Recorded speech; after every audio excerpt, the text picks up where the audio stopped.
musical play marked the beginning of local cinema. Early films often derive their themes and stories from local literature. So, sa Philippine cinema, pinakaunang yun nagakuan o nag-capture mga filming is kani si Jose Nepomuceno. And ang pinakauna as Jose Nepomuceno are the father of filmmaking, or the father of Philippine cinema.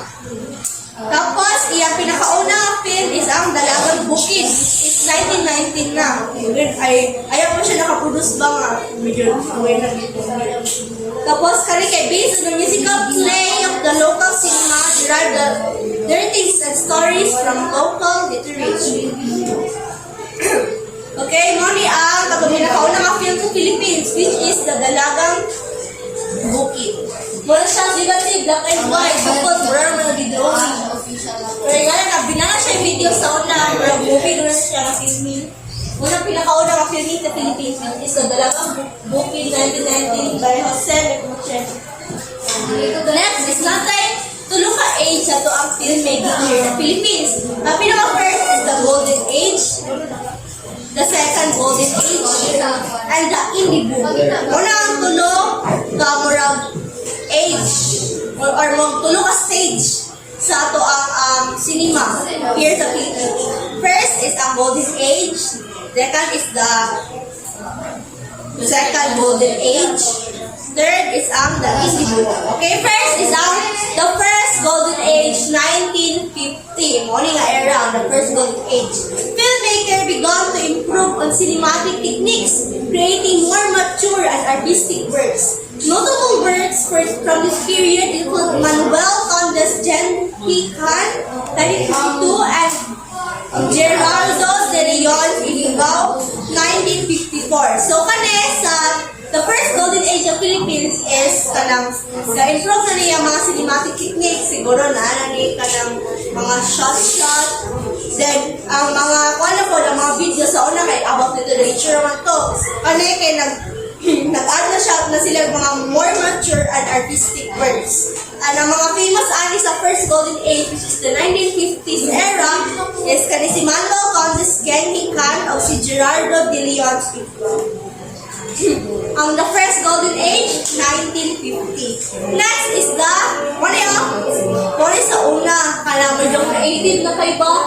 Kaya nanay mo, pa shape, nanay mga ingani So, creative na isa una na improve na kaya naman ay mga mature, mga artistic works. Sana nila mga art something, like mga fun, compared before, plain na kayo. Kabantay mo itong Dalagang Bukid, gaya na, marami ka plain, murag wanted to like, lang ang design. Compared to the first Golden Age of nanagay ka design.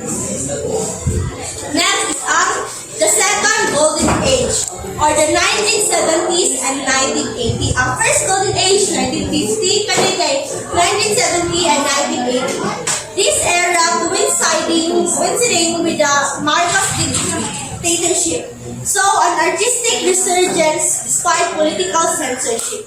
Filmmaker explored critical social and political themes, producing classics like Ismael Bernal's Lulan sa Tubig and Lino Brocas Maynila sa Kuko ng Liwanag, 1975, which are recognized globally. So, kanina second Golden Age, ang topic niya sa itong mga mature and artistic works o katong mga Filipino literature. While murag nahiman po silang advocacy ani nga time, kaya ngunit time katong sa time ni Marcos, with the Marcos dictatorship, hanggang sitaw ba itong kuan? Sitaw ba itong war ni Marcos o? Martial law. Katong time, martial law ni Marcos. Kanina time is murag, ang filming, ilan ako ginapatag na murag ng awareness na mga tao ba about sa political. Kaya medyo, ano ito ako time, itong martial law, kay critical mo dito, kaya murag ka ng ubot dito yung martial law sa una. Muna ito, ang mga filmmaker is nag-decide sila na mag-imo sila film about sa pagkawate sa martial law. Example, Ismael Bernal sa Lulan sa Tubig, ang Lino Brocas Maynila sa Kuko ng Liwanag. Ano yung example sa the second Golden Age kung gamit nila ang katong Marcos, kani ang Lino Brock kay Lino Brock pa nga sa kuko ng Libon. Muna siyang filming sa ula. Ano yung mga artisto? Wala ba? Next, kay ang Indie Boom. 2000s onwards. Dahina is the first golden age, 1950. Katong mga artistic pa. Katong mga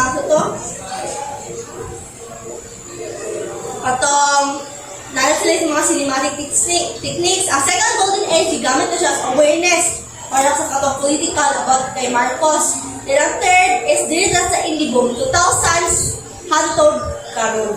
Okay? The indie boom, the industry experienced a decline in the 1990s due to an over-reliance on low-quality commercial things. However, the 2000s marked the emergence of independent or more na meaning sa independent. Kaya maka-film na siya itself. Hindi pa sa una ba, complicated pa kayo mag-film, mag-video, kani kayo, kanang isa na rin click kayo, mag-diretso na ikaw, dali lang sugod sa 2000s, sa ang era ko ron. Kung nataw siya nga indie kay independent. Habang kahagi ka ng boom. Digital cinema led by figures like Rizaldo, Pablo, the push creative boundaries and gain recognition at international film festivals like Cannes, Cannes, and Venice. Greater use of naturalistic lighting and color palettes. Dili dahil na so good na nanay color, nanay mga edit, nanay mga nanay lighting. So, di ba karon kayo mag-film kayo nanay mga flashlights. Sa una kayo na, mag-film na sila, mag-light flashlight something para mag-light na lang yung mga actor. So, there is the indie boom or the independent boom era. Sa ito ang era karon, which is na naturalistic lighting and color palettes. Ay ang isa sa pinaka sikat na filmmaker sa indie boom is si Rizaldo Pablo, madawat of mga recognition and mga awards like Cannes and Venice. Basta the first golden age, 1950. The second golden age is 1970 to 1980. The indie boom is the 2000s onwards. Marinig diri ako. Kung na karon, kung sa itong video ay mga kuan ron, diri na to sa indie boom. Next is ang functions of film.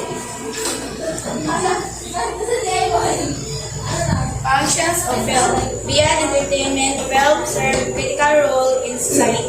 Documentation and information. Used as a historical record to report and relay important events. So, kaning documentation and information, kay ano siya ka ng mga important events like mga balita, nga. Tapos, ang transformation and therapy plays an important role in shaping individual and social perspectives, often bringing transformation and therapy. Kaya kung ano siya ka ng like, film na ka ng makatambal, makahil sa mga ka ng like sa mental health, like makakawin sila sa mental health. like makahatag sila sa yung pag-away na magbangon. Like sa awareness sa like mga sakit sa mental health, no? Tapos also like education can be a series from mass education and conveying moral and educational values. Kani daw ang kaning education kay gahag ka sa mga instrument for mass and kanang education like kanang mag-film mo. like Sa education. pag-video mo, di ba?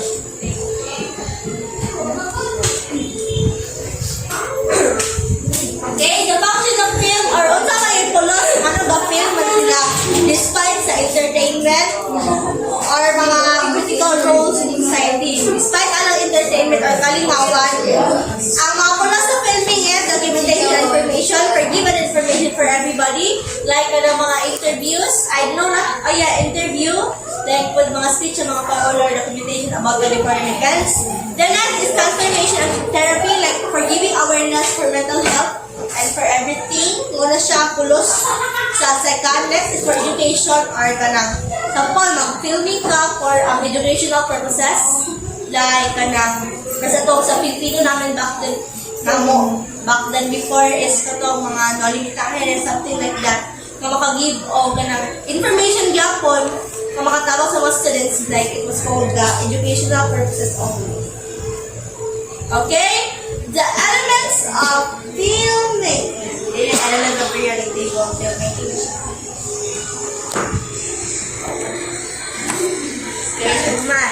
Okay? The elements of filmmaking.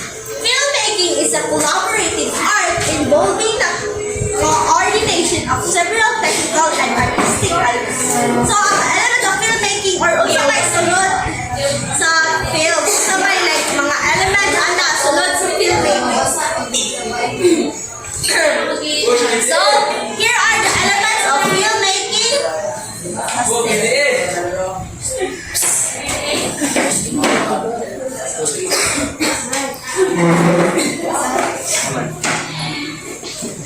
So, some of us is kanang ha, absent. So, pagkamutan na mo maabong mabuhatan na.